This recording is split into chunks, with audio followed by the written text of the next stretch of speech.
بسم اللہ الرحمن الرحیم اللہم کن لے ولیک الحجت ابن الحسن صلواتک علیہ وعلی آبائہ فی ہذہ الساعۃ وفی کل ساعۃ ولیا وحافظا وقائدا وناصرا ودلیلا وعینا حتی تسکنہ ارضک طوعا وتمتعہ فیہا طویلا برحمتک یا ارحم الراحمین اللہم صلی علی محمد و آل محمد وعجل فرجہم۔ السلام علیکم کنیزان زہرا و منتظرین امام زمان۔ آج 4 ذی-القعدہ 1442 ہجری ہے اور یہ ایام عشرہ کرامت کے نام سے موسوم ہیں۔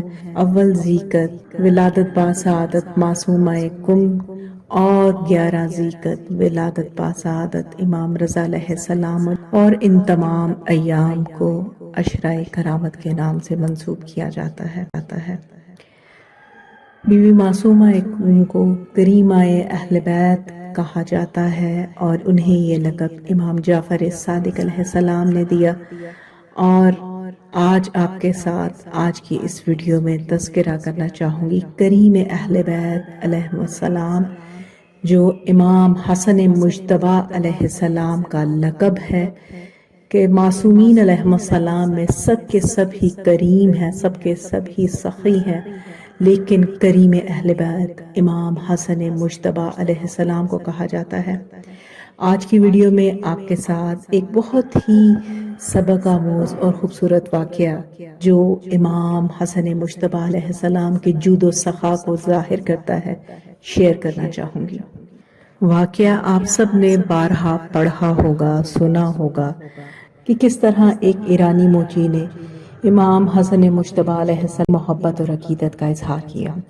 آقا و مولا حضرت سیدنا امام حسن مجتبی علیہ السلام خلافت کے زمانے میں جب امام حسن علیہ السلام نے مسلمانوں کے درمیان اختلافات کی صلح کروائی تو ایران کے بادشاہوں اور وزیروں نے امام حسن علیہ السلام کو دعوت پر بلایا۔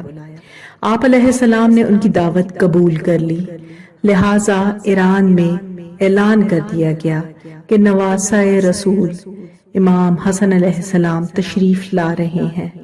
ایران میں مولا علی مشکل کشا علی ابن ابی طالب علیہ السلام کے شیعہ بہت زیادہ تھے۔ جب انہوں نے سنا کہ ہمارے مولا کا فرزند امام حسن علیہ السلام تشریف لا رہے ہیں تو وہ سب دوڑے، کوئی کہتا میں یہ تحفہ پیش کروں گا، کوئی کہتا میں سب سے زیادہ قیمتی تحائف پیش کروں گا۔ ان سب میں ایک موچی تھا، بہت ہی زیادہ غریب تھا۔ موچی آسمان کی طرف دیکھ کر رونے لگا۔ لوگوں نے پوچھا، ارے بھائی سب خوشی منا رہے ہیں، تم کیوں رو رہے ہو؟ موچی کہنے لگا، میں بہت زیادہ غریب ہوں، یہ سب امیر ہیں، میرے پاس کچھ نہیں جو میں اپنے مولا علی علیہ السلام کے فرزند کو تحفے کے طور پر پیش کر سکوں۔ موچی سارا دن روتا رہا۔ ادھر سب لوگ جشن آمد امام حسن علیہ السلام منا رہے تھے۔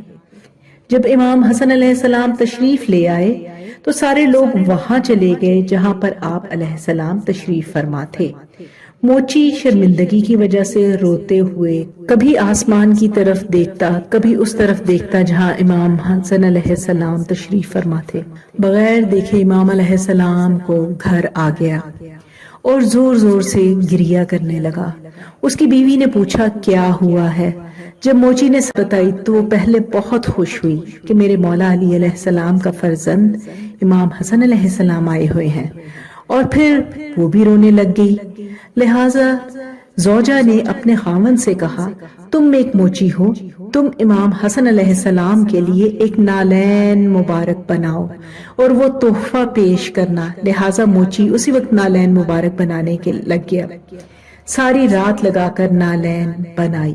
صبح سویرے جب نالین بنا کر آپ علیہ السلام کو تحفہ دینے کے لیے نکلا تو بیوی نے پیچھے سے آواز دی، رکو۔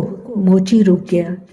بیوی نے موچی سے امام حسن علیہ السلام کو جو نالین مبارک تحفے میں دینے تھے موچی سے لے کر پہلے ان کو چوما اور پھر رونے لگی، اور نالین پکڑ کر مدینہ کی طرف منہ کر کہنے لگی، یا سید زہرا سلام اللہ علیہا، ہم بہت غریب ہیں، ہمارے پاس اس کے سوا کچھ بھی نہیں۔ یہ کہہ کر بیوی نے موچی سے کہا، اس نالین مبارک کو ایسے عام پکڑ کر نہ لے جانا۔ موچی کی بیوی نے اپنا دوپٹہ اتارا اور نالین کو اس میں لپیٹ کر کہنے لگی، ان نالین مبارک کو اپنے سینے سے لگا کر لے جاؤ۔ موچی نے نالین مبارک اٹھا کر سینے سے لگائے ہوئے مجمع میں پہنچ گیا۔ سب لوگ امام حسن علیہ السلام کو دیکھ رہے تھے۔ ایران کے بادشاہ نے 5000 سکے آپ علیہ السلام کو تحفہ میں دیے۔ آپ علیہ السلام کے سامنے بے شمار تحفے پڑے تھے۔ موچی بھی اس مجمع میں شامل ہو کر تحفہ دینے کے لیے بڑھا، مگر لوگوں نے موچی کی غربت والی حالت دیکھ کر پیچھے جہاں جوتے پڑے تھے دھکیل دیا۔ موچی وہاں بیٹھ گیا جہاں جوتے پڑے تھے۔ آگے مجمع میں امیر ترین لوگ کھڑے تھے۔ موچی نالین مبارک کو چومنے لگا، کبھی رو کر آسمان کی طرف دیکھتا تو کبھی امام حسن علیہ السلام کے چہرہ انور کو دیکھتا۔ ادھر غم زدوں کے حال جاننے والوں کو خبر ہو گئی۔ امام حسن علیہ السلام نے اچانک مجمع میں دیکھنے لگ گئے۔ آپ نے اٹھ کر فرمایا، اے فلاں شخص ادھر آؤ۔ موچی نے سنا، دوڑتا ہوا امام حسن علیہ السلام کے قدموں میں گر پڑا، عرض کرنے لگا، حضور میں بہت غریب ہوں، یہ سب لوگ بہت امیر ہیں، میرے پاس اس نالین مبارک کے سوا آپ کے لیے کچھ بھی نہیں۔ امام حسن علیہ السلام رونے لگے اور فرمایا، ہماری اہل بیت علیہم السلام کی مقدس بلکہ نیت دیکھتے ہیں۔ موچی نے دیکھا کہ آپ علیہ السلام کی نالین مبارک سے اس کی بنائی ہوئی نالین مبارک بہت چھوٹی ہے۔ موچی رو کر عرض کرنے لگا، اے نواسہ رسول صلی اللہ علیہ وآلہ وسلم، میری بنائی ہوئی نالین مبارک بہت چھوٹی ہے اور آپ نے جو پہن رکھی ہے وہ بہت بڑی ہے۔ اگر آپ میری نالین مبارک استعمال کریں گے تو آپ کے پاؤں پر زخم ہو جائے گا۔ امام حسن علیہ السلام نے فرمایا، تمہارا دل دیکھوں یا اپنے زخم دیکھوں؟ سبحان اللہ! امام حسن علیہ السلام کی لجپالی پر میں صدقے جاؤں۔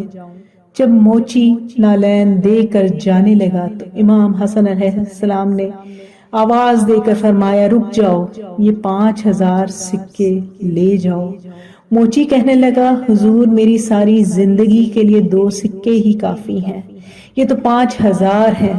لہٰذا امام کے دوبارہ کہنے پر موچی نے 5000 سکے اٹھائے اور خوشی سے چلا۔ امام حسن علیہ السلام نے فرمایا، اے شخص رک جاؤ۔ موچی پھر واپس پلٹا۔ امام حسن علیہ السلام نے فرمایا، وہ سکے مجھے بادشاہ نے تحفے میں دیے تھے اور میں نے تجھے تحفہ دے دیا، میں نے ابھی تک تمہیں کچھ نہیں دیا۔ امام حسن علیہ السلام نے فرمایا، جاؤ، میں تمہیں جنت کی بشارت دیتا ہوں۔ موچی خوشی سے اب زیادہ جھومنے لگا۔ سارا مجمع حیران ہو گیا۔ موچی جب واپس جانے لگا تو امام حسن علیہ السلام نے تیسری بار پھر فرمایا، اے بزرگ رک جاؤ۔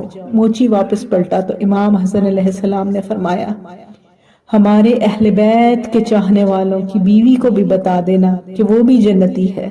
اب تو موچی کی خوشی کی انتہا نہ رہی۔ پھر جب گھر کے لیے واپس چلنے لگا، چوتھی بار پھر امام نے فرمایا، ادھر آؤ، اور سارے مجمع کے سامنے امام حسن علیہ السلام نے اپنے عاشق موچی کو سینے سے لگایا۔